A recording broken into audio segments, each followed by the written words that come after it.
Alors en fait, alors oui, oui, indubitablement oui, par on va dire deux mécanismes. Le premier, c'est qu'on n'utilise pas exactement les mêmes produits qu'autrefois.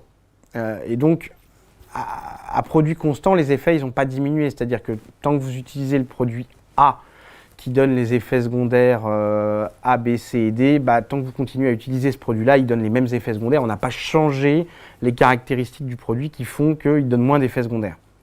Donc ça ne change pas. Par contre, effectivement, comme on a élargi la gamme de traitements du cancer, les nouveaux traitements du cancer ont des effets secondaires plutôt moins importants. Pourquoi? Parce qu'ils sont plus ciblants, tout simplement.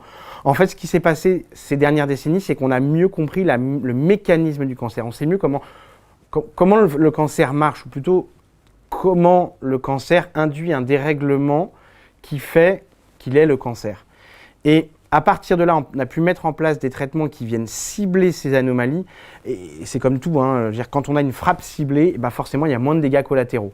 Et bah, c'est le même principe finalement avec les nouveaux traitements. Bien souvent, ils sont plus ciblés, donc ils engendrent moins de dégâts collatéraux. Les molécules de chimiothérapie qu'on utilisait autrefois, c'est des frappes moins ciblées en réalité. Donc, elles engendrent des dégâts collatéraux, des effets indésirables qui, eux, n'ont pas véritablement changé. Le deuxième élément quand même, c'est qu'on a fait beaucoup de progrès sur ce qu'on appelle les médicaments des soins de support. C'est-à-dire les médicaments qui vont venir atténuer les effets secondaires en règle générale des médicaments anticancéreux. Je pense notamment aux médicaments qui viennent atténuer les effets secondaires des nausées. Nausées et les vomissements, pour les plus anciens, il y a une vingtaine d'années, quand on traitait un cancer par exemple du sein ou du poumon avec certaines molécules, les nausées et des vomissements, c'était épouvantable. Les gens avaient vraiment des nausées et des vomissements absolument épouvantables. C'était vraiment un effet secondaire qui était redouté.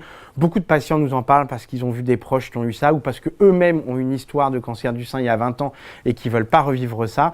En pratique, même si on utilise aujourd'hui certaines molécules qui n'ont pas changé, qui sont toujours les mêmes, on a considérablement développé des molécules qui améliorent la tolérance de ces médicaments au niveau du système digestif. Aujourd'hui, avec des traitements bien pris en préventif, on a plus de 95% de patients qui n'ont aucun phénomène de vomissement avec ces molécules-là.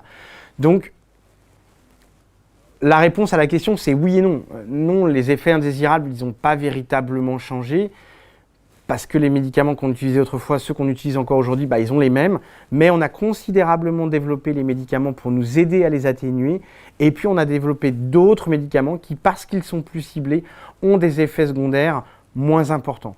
Attention tout de même, hein, je préfère vraiment d'emblée casser un mythe, les nouveaux traitements, ça ne veut pas dire moins d'effets secondaires. Ça veut dire effets secondaires différents. Je pense souvent à l'immunothérapie où beaucoup de patients pensent qu'il n'y a pas d'effets secondaires. Ce n'est pas vrai, il y a des effets secondaires, ils sont différents. Peut-être qu'ils sont moins gênants pour les gens, ça peut être entendable, mais en tout cas, il y en a. Il y en a qui peuvent être graves, voire très graves. Ils sont juste un peu différents et ils ont une approche qui est un petit peu différente. Donc voilà, pas retenir de faux messages. Ils existent toujours, ces effets secondaires. On les prend peut-être mieux en considération. Il y en a peut-être un petit peu moins parce que c'est un petit peu mieux ciblé. Et surtout, on les prend mieux en considération aussi parce qu'on a des nouvelles armes pour les combattre.